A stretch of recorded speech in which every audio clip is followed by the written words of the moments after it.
but I want to share kind of a nerdy example to help you picture what I'm going to be talking about next, and that is fractals.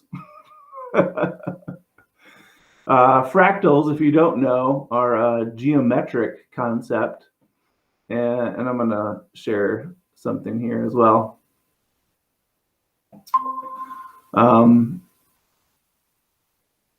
Fractals are a geometric concept, and you see them all around nature, actually.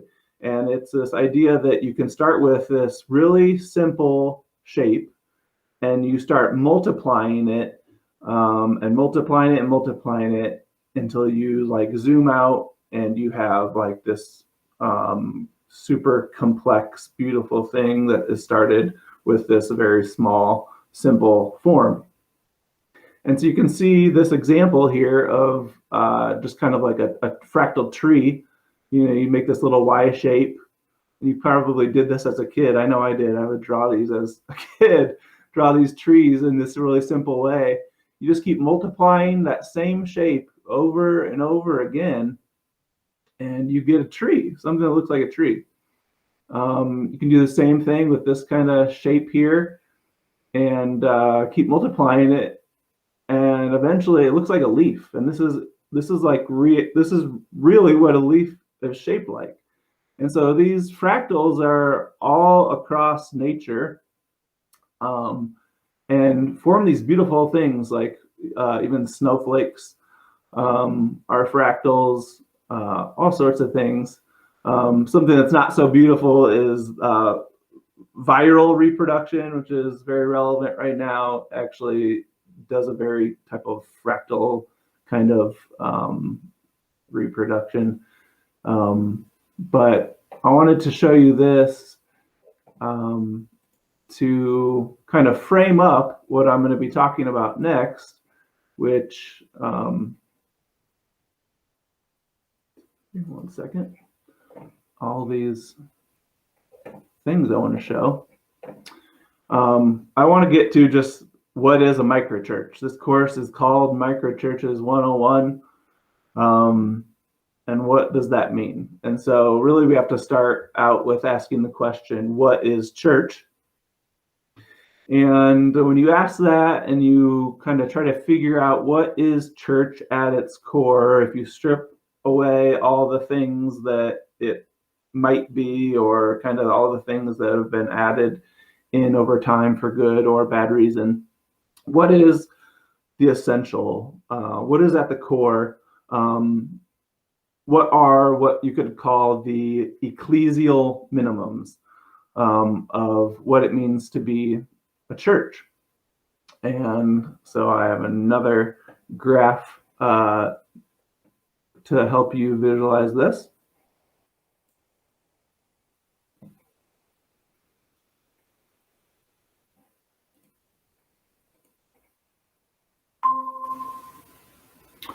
So the three ecclesial minimums of what it means to be a church are worship, community, and mission. Where you have these three things in the center of this Venn diagram, you have a church. So what do these three things mean? Worship is people that have surrendered their lives to Jesus. They say that Jesus is Lord, and they put him in his proper place on a daily basis. And then you have community. Community can be a lot of things. You know, one of the ways I've experienced the best community is actually in CrossFit gyms. It's people who just experience life together and help each other, are there for each other. But in church context, it's people who are helping you become more like Jesus. They're shaping your character. They're modeling ways in which they're following Jesus and becoming more like Jesus, and you see it in them and you follow after them, just like his first disciples followed Jesus directly. So that's community. It's people together, encouraging each other. And mission is those people who say that Jesus is Lord, going out to accomplish God's mission for the church, to join in with Jesus and the Holy Spirit in reaching all of the world, saturating the world with the gospel and bringing the presence and the love of Christ to all of humanity. So you have a group of people on mission together in community who have Jesus as their Lord. If you have those three things, you have a church. Pretty simple. We've added a lot to that, and there are a few things that I think should be added to it. But these are the essentials. This is what's necessary. And when you boil it down to that, that's what allows your mind to start like opening up to the possibility of something really small, to something like a microchurch, or what some churches call missional communities.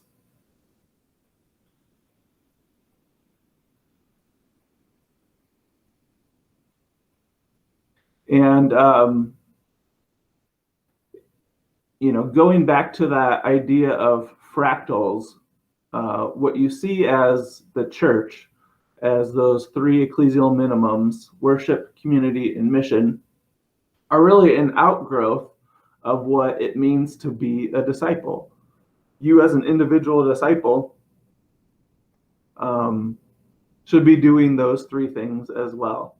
So, like I said, a fractal is this simple shape that gets multiplied into something complex and beautiful. What it means to be a church is really at its core what it means to be a disciple. A church is just a disciple multiplied out into something a little bit bigger and complex. But I think it's important to see it as that, so you can see how it's supposed to grow over time, and how the essence of it is ultimately within each individual member. It's the critical piece. Every single piece. Like I said, we need a strategy that mobilizes every kind of person.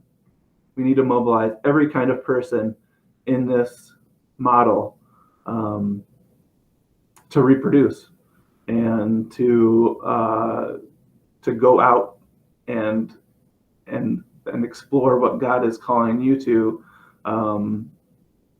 build His church. And so, got another slide here to put this in a little streamlined context of a pathway.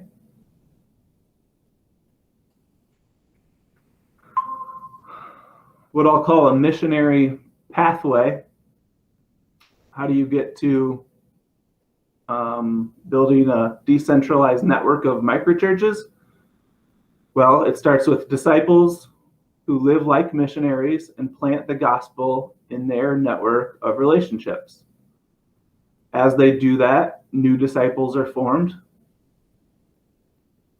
And as you have a group of disciples and new disciples forming, a microchurch emerges. Because, like I just said, that's all that's required. You have people who say Jesus is Lord, they're in community together on mission. You've got a church. And then leaders within that microchurch are developed in order to multiply and continue to build the church. And of course, I've got an asterisk on all four of these things because they all require extraordinary prayer and fasting. If we try to do any of this without God leading the way, it's not going to add up to anything. So it's ultimately required to do any of this.